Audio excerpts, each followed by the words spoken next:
Did you know that Ethic DTC was created from a major fiery feud between certain scooter companies? It looked a little bit like this. Dissidents, Addict, District, Ethic, everyone's involved in this. And boy, the story is juicy.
Years ago, I made multiple videos about District and their issues with a quote-unquote copycat, but today I wanted to discuss the real story behind the origin of certain scooter companies.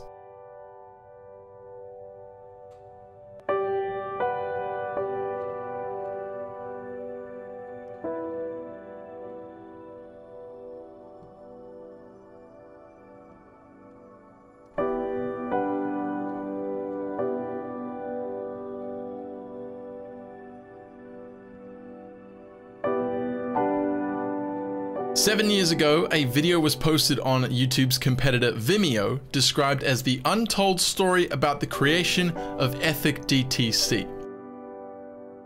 In said video, writer and designer Kevin Demay talks about his history and relationship with Marcel and District. A pretty interesting story, if you ask me.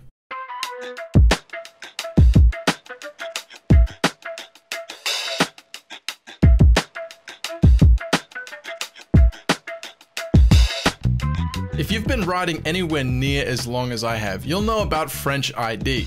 Kevin and his colleague slash friend Johan kickstarted this brand over 10 years ago by partnering with sports company K124. The brand was successful in its attempts to innovate scooter parts, which at the time were only competing with foldable technology and the interesting architecture of Micro Extreme. After 2 years of work alongside K124, Kevin decided to split after realizing he wasn't getting a good deal, and later on met Marcel Oosterveen. Oosterveen? Whatever. He describes Marcel as a 45-year-old Dutch businessman, whom he later discovered had some flaws. But at the time of meeting Marcel, Kevin was met with a boatload of potential within the promises that had been made to him. There were mutual benefits for both parties. Marcel was trying to penetrate the scooter market with Eagle wheels. Kevin had his own scooter shop we know as Dissidents. Kevin wanted to finance and manufacture the upper-class scooter brand he had envisioned, and Marcel had the resources to get that done. Thus, a partnership was born. Kevin and Johan later became the owners of Addict and partnered with Marcel, who, after signing pre-contracts, suggested making two separate brands. One would be District, the entry-level model, and the second being Addict, the high-end product. Kevin accepted, as he enjoyed the idea of having separate images for both these brands. At the time, this was promising, but would later on cause great uncertainty.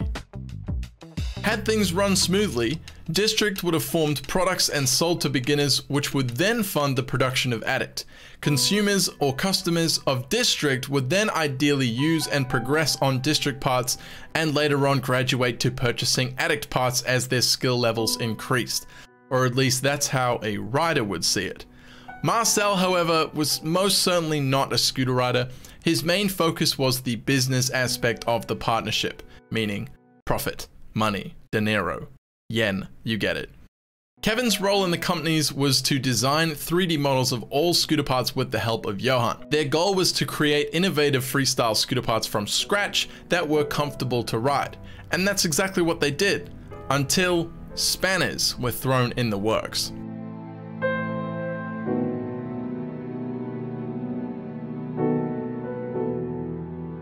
Fast forwarding to District's first production of the DK1 deck, problems began to reveal themselves. A large portion of those decks began to break, and Kevin discovered what he describes as a bad aluminium was the reason for this. Kevin then decided to travel to China immediately, where he would check the build process of the District parts that he had designed. There were roughly 20 different factories he had to visit in order to do this, and keep in mind that Kevin was purely the designer and not technically responsible for the production quality of these parts. However, he claims he had no choice, as Marcel did not take charge by going to China himself. I suspect Kevin chose to pick up Marcel's slack purely due to his passion as a rider. Rider-owned brands have much more emotional connection to their product, hence why Kevin was doing so much to perfect it. His respect for the rider consumer was clearly more important to him than the sales commission he would earn. The problems then continued when Dissident's Kevin's store became the French distributor for both Eagle and District products that Marcel was producing. Kevin describes the beginning of the relationship going relatively smoothly, until Marcel began to accelerate the presence of District throughout the worldwide scene. The tension rose when Marcel pushed District harder rather than allowing Kevin to invest time and effort into Addict, which was obviously part of their original agreement. District had the money to begin Addict production, but chose to further its own progress with Marcel at the wheel. Kevin states if he chose to let District grow slowly but surely, things may have gone another way. Kevin must have felt betrayed by Marcel. His promise to fund Addict wasn't going to plan at all, and that's when he discovered an aspect of Marcel's personality that others could not see, or so he says. As far as the story goes, Marcel seems to have selfish motives. Being a businessman and not a scooter rider, it's clear that Marcel's focus was on the profit and was far more important to him than Kevin's dream of realizing his life goal of producing high quality scooter parts. Since Marcel was the Mr. Moneybags in this particular situation, he essentially called the shots, putting Kevin's wishes below his own. Even Marcel's production factory began throwing shade via Instagram, with this post reading the following. Marcella Sturving, the owner of District, always threatened us by not paying money. 2014 was the hardest year, and District owed our factory upwards of $740,000 US.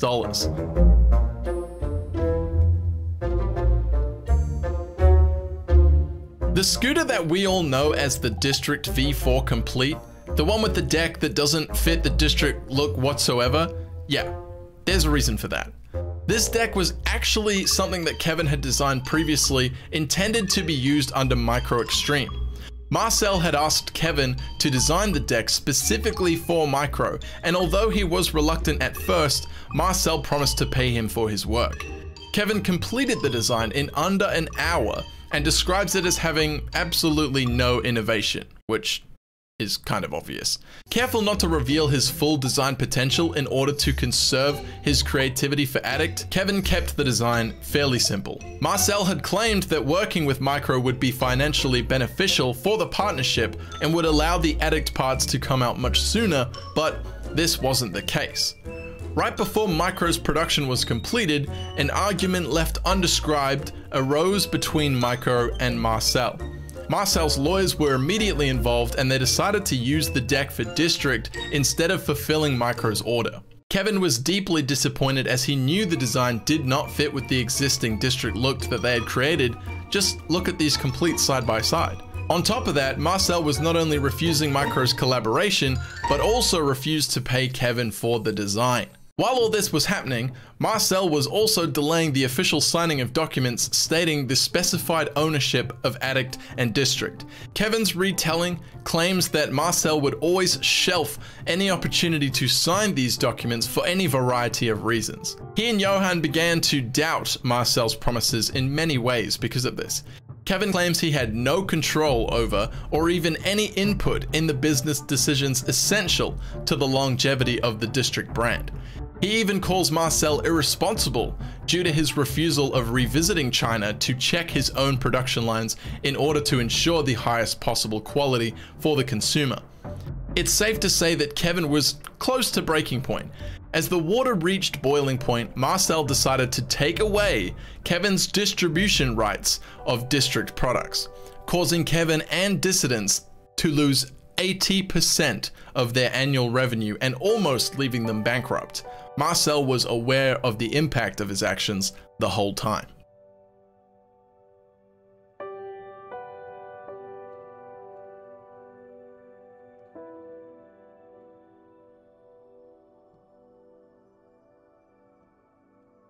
Kevin claims that District should have remained with dissidents for its own good. Because of their culture-rich business model, it was much better for the brand's image than what Marcel had realized. The selfishness reared its ugly head once more, and Marcel moved his distribution to a multi-million-dollar per capita company that was barely involved in the scooter scene at the time, and certainly had no knowledge of the origins of freestyle scooter riding. Possibly the most haunting quote within this entire explanation is this: District was adopting a strategy really oriented towards benefits, which is the thing I hate the most. To me, it's the reason why the sport may drown someday.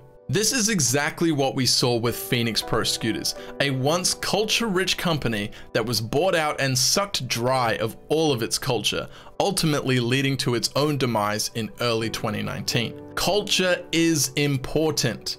Culture is timeless, the lack of which can be deadly. Up until this point, Kevin and Johan were receiving monthly compensation to the equivalent of 700 euros as their dividend in the business agreed upon in the pre-contracts regarding their business relationship with Marcel.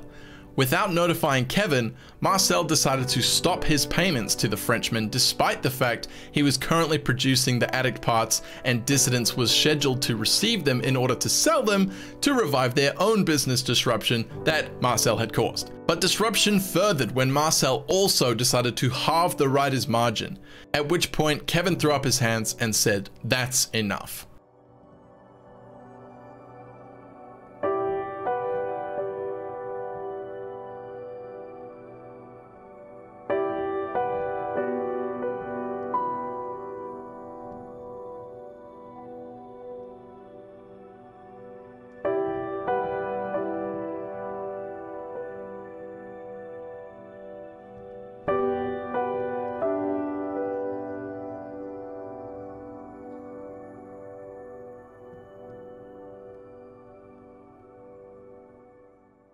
Kevin sat with his close friends and discussed the entire situation with them.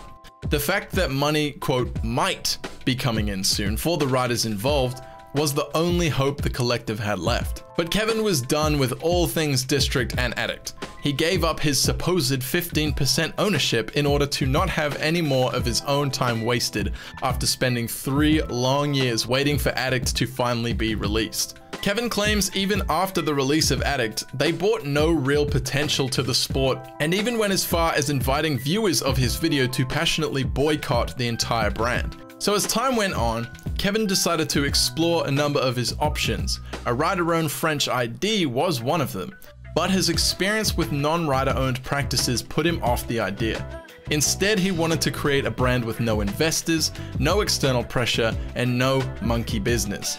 So, as a result, Ethic was born.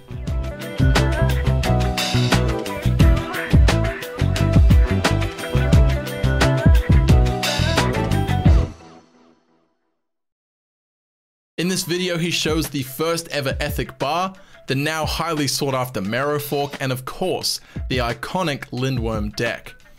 Kevin's promise with Ethic was to reward the consumers with rider-focused products if their support was strong, and it was. Ethic became a smash hit on the scooter market and remains to this day an extremely innovative, high-quality brand with fairly reasonable prices. Some even say it's the best.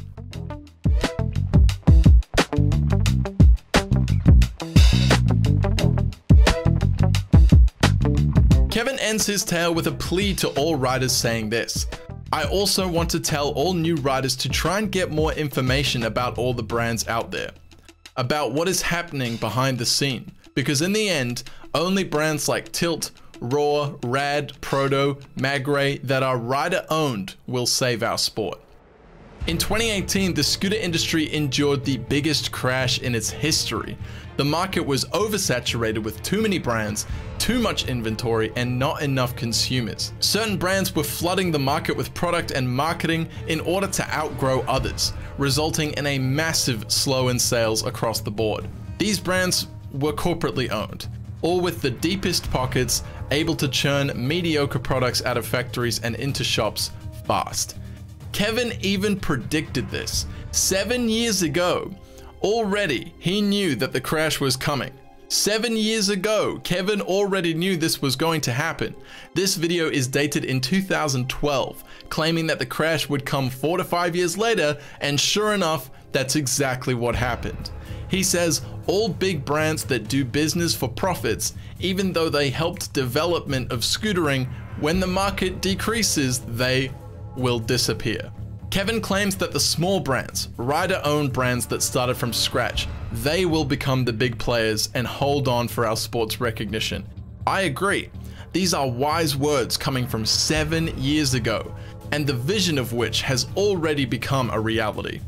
Once culture-rich brands bought out by wealthier outsiders have begun to dissolve, but the rider-owned brands are still here and will remain here for the foreseeable future. Why? Because simply they care. They care about scootering over their desire for money. They care about consumers having fun experiencing the great activity that is freestyle scooter riding. They care about you. Ethic, Elite, Native, Proto, River, Heligrip, Wise, Aztec, and others are the bloodline. They are the foundation. They are the past as well as the future of scootering. Some corporate brands to this day are doing what look to be great things, but their intentions can be unclear. I hope you all found this video informative. I, for one, haven't watched this Kevin Demay video for a number of years and are only now really starting to understand the implementations that it must have had, or at least was trying to have. This video is not a majorly known video. Yet I think the topic at hand is very, very important to the longevity of our scene, of our sport. Scootering is the one thing I know about in the world. Scootering is my life, and I would hate to see it go anywhere. I hope you feel the same.